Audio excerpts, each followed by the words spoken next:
Hey y'all, Moses here. In today's video, we're talking about PUBG, but there's not going to be any gameplay. Again, can you believe it? It's just going to be you and me talking about the game that we both love. And since my last video talking about the changes I'd like to see to PUBG, I kind of came to a small slash vital realization. And I'm going to talk through all this stuff, but the first thing I want to talk about is what I talked about in the previous video, my ideas about how to change the game up, where the devs should be taking the game, being bold, because a couple of people took it just a little bit too literally. And now I can't really blame you because the words came out of my mouth and you have to interpret them in your own way, but I don't actually want world spawn AWMs. I don't actually, well, maybe I kind of want RPGs a little bit, but I mean, I don't want things to be too overpowered all the time. I don't want it to turn into this craziness that we've seen with Fortnite. But you know, I do think that there is a need for major fundamental change. And that's kind of what I wanted to talk about today is how do we go about addressing the need for fundamental change without alienating the majority player base? And this kind of came to me after thinking about, and I'll be honest a little bit, I kind of feel now that I'm wasting my time a little bit talking about some of the issues with PUBG because not because I'm apathetic or like woe is me or anything like that, but North America, at least last I checked and last the data was available, which was some time ago, so don't hurt me if it's out of date because I just can't find new information.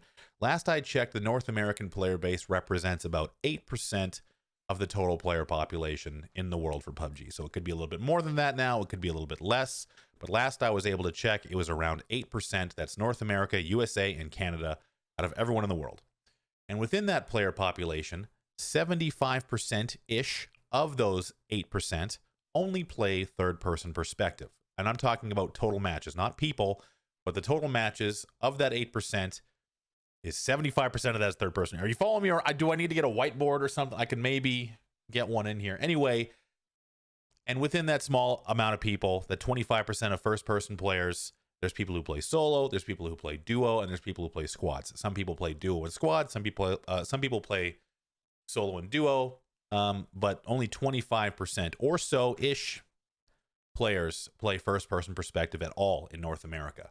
And within that tiny contingent, there's me, the streamer, the content creator, the loudmouth, the guy who won't shut up about what needs to change. And you know, I'm in a very narrow field of view, literally. It's a first-person joke. Anyway, I'm in a very narrow player pool. And that kind of led me to believe that maybe what I think isn't good for everybody. And that's really true because if we start putting RPGs in the game, OMs everywhere, maybe the game balance takes a dive. I'm not a game developer, you know?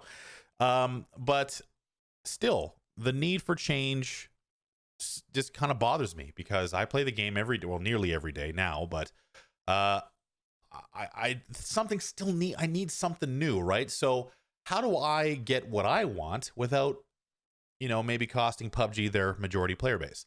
And that kind of came back to the question about, well, what are things that affect everyone that we could maybe address? And now I'm not, you know, given all the information, but I want to talk about loot again. We talked about loot not long ago, the secret loot nerf. You've seen in my gameplay videos, we talked about it a lot on stream at twitch.tv/WTFMOSES. But I really don't think that looking at Sanhok, the globally, I believe, the most popular map, that we couldn't have that loot table on every map. Now, the people that don't like that idea are those who say, well, I like adapting with bad loot. I like the adversity, and it adds to the high stakes nature of the game. And I totally agree. But we are playing a game in the long haul. I want to play PUBG for a decade. I don't want to play it until the next thing comes out and I'm like, okay, well, see you later. They did it better. What would allow us to have this, you know, these little quality of life changes without really affecting the game based on whether you play first person or third person? And I think loot is a big one of those things. If we dial that loot dial all the way up to 11 and we increase the Miramar loot, Erangel is a little bit of a different story. I've done some digging and talked to a couple of people, and the current sentiment, at least from what the developers are saying, is that it's an issue with the loot algorithm. The fact that the loot is not low, it hasn't been reduced, but the way it's distributed is essentially inefficient or not 100% correct. You know, sometimes you'll find 7 first aids in one house. You get it.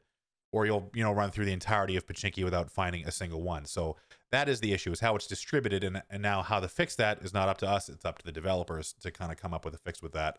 And when that happens, who knows? But for Miramar, not so much Vikendi. I think the Vikendi loot situation is actually pretty much fine, except for the level 3 helmet world spawns, but I digress.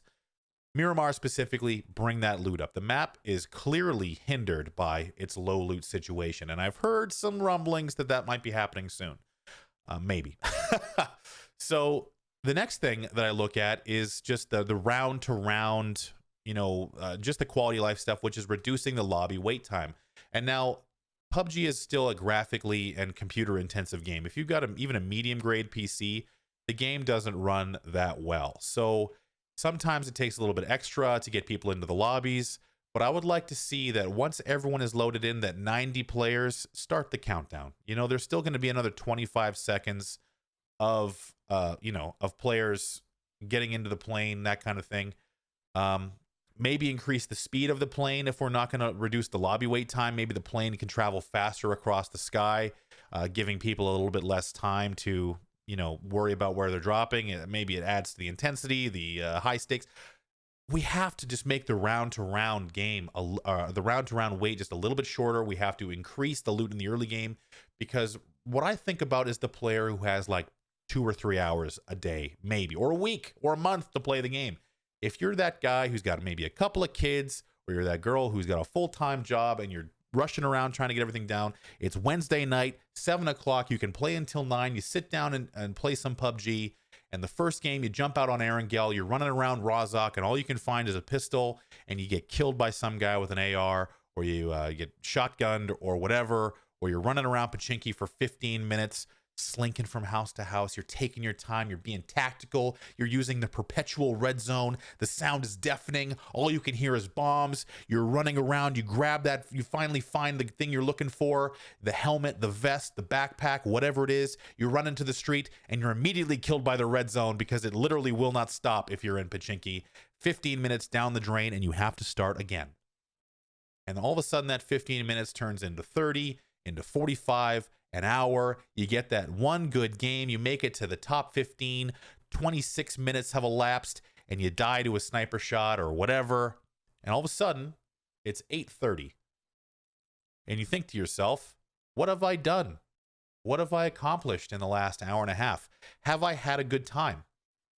Why am I doing this? Maybe I'll go play Apex, or maybe I'll play Fortnite, or I'll go play GTA. I'll just go play something else, because I just felt like I wasted 2 hours of my time. I play this game every day, and sometimes I'll go 3 or 4 hours of playing whatever, and I won't get a good game. Now, that's just me. I play the game for a living.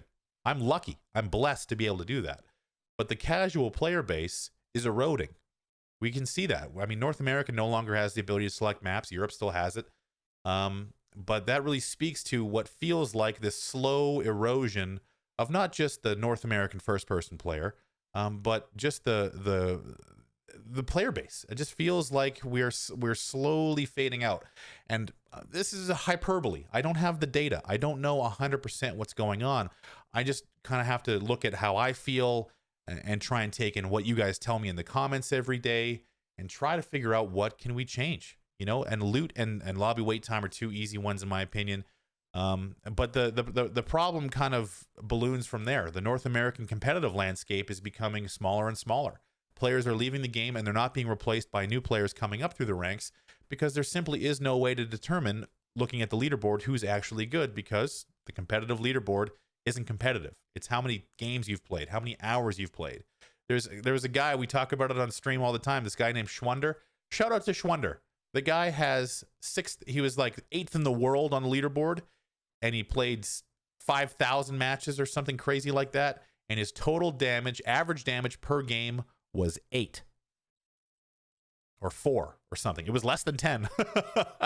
So, I mean, if that's the kind of leaderboard we're playing, God bless Schwunder for just playing the game every day, whether or not he's at the computer. It doesn't matter. But that's kind of what I'm talking about. Is there's no real and if you are competitive, what is driving you to play the game every day? There's no real ranking system to talk about. There's no gold, silver, diamond. There's no rank up like you get in Apex and Fortnite. or Overwatch. You know, there's a lot of different ways and a lot of different games where you see the model and it works. You kind of come up, you get these ranks, but PUBG is so unique.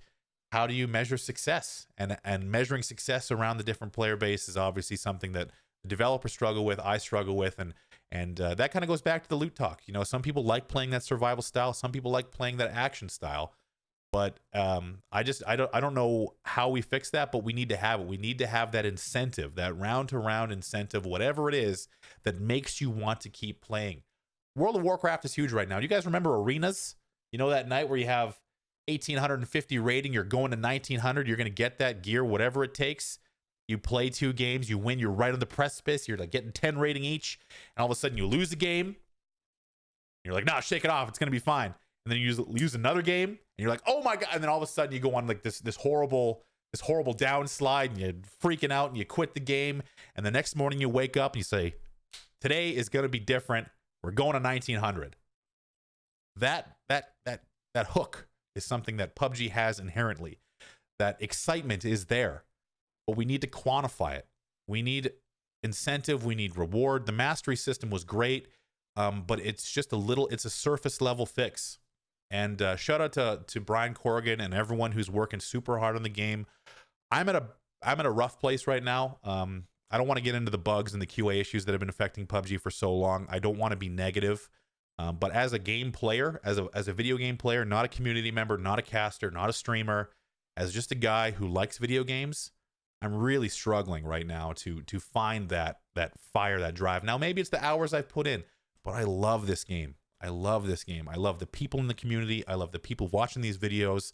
I love the developers working hard on the game. I love all the competitive players and everyone who's touched this product over the last 2-3 years. I love all you people. But I think that what I feel is probably kind of starting to permeate the longtime players. 1%, less than 1% of players, and this is new data, have more than I think 1,000 hours. It's around that. Maybe it might be 2 or 3%, but 50 million or 50 million plus players have bought this game. 20.5 million of them never made it past 100 hours. And that's a lot of people that just maybe didn't quite get it or didn't like it or tried it for a little while, and you know their friends roped them into it. But there's got to be a component of those players who just could not spend another minute looking for a piece of gear that they needed while someone else is running around due to RNG, or the red zone got them, or the audio issues. There's a lot of players that have left this game because of issues that were just bugs, which is something that that has to get ironed out one way or the other. But the core design of the game maybe also have been a factor. That's kind of my thought experiment, my thought process today is for you guys. If you're a casual player playing the game right now, do you feel 100% satisfied? What kind of hours do you have? Do you feel like you could play this game for another 5 years? Because there's a 5-year plan for esports. I know there's got to be a 5-year plan for the rest of the game. And just one final note on that topic is we haven't seen a roadmap because the developers feel like they don't want to commit to something that maybe they have to alter or change within the course of a year, which I understand. But what hasn't been communicated, and maybe what something would be really nice to hear about, is their vision for the future of the game. I don't need a month by month roadmap nearly as much as I would love to hear how the powers that be picture this game evolving over the next 5 years. What does the game look like at the end of 2 years from now, 5 years from now? Where are we going? What do you envision? If it's a survival based scrounge and scrap and scrape type of game, that's fine. If that's the direction they want to take the game, that's great. If you want a competitive, high stakes, the gunplay in PUBG is amazing. If you want to take the game in that direction, go the action route, well then we need to bolster that foundation and try and move that way. Whew. That felt good. I don't know about you guys. That felt good for me, but I'm going to put it out there. I'm interested to hear your thoughts, of course. You can let me know in the comments down below. Don't forget to like the video if you liked it. You can subscribe for more content like this and gameplay in the future. You can also follow me on Twitter at twitter.com/WTFMOSES and on Twitch at twitch.tv/WTFMOSES. And if you like this shirt I'm wearing, by the way, There's a link in the description down below. You get yourself one of those things at the Streamlabs merch site. Thank you guys for watching.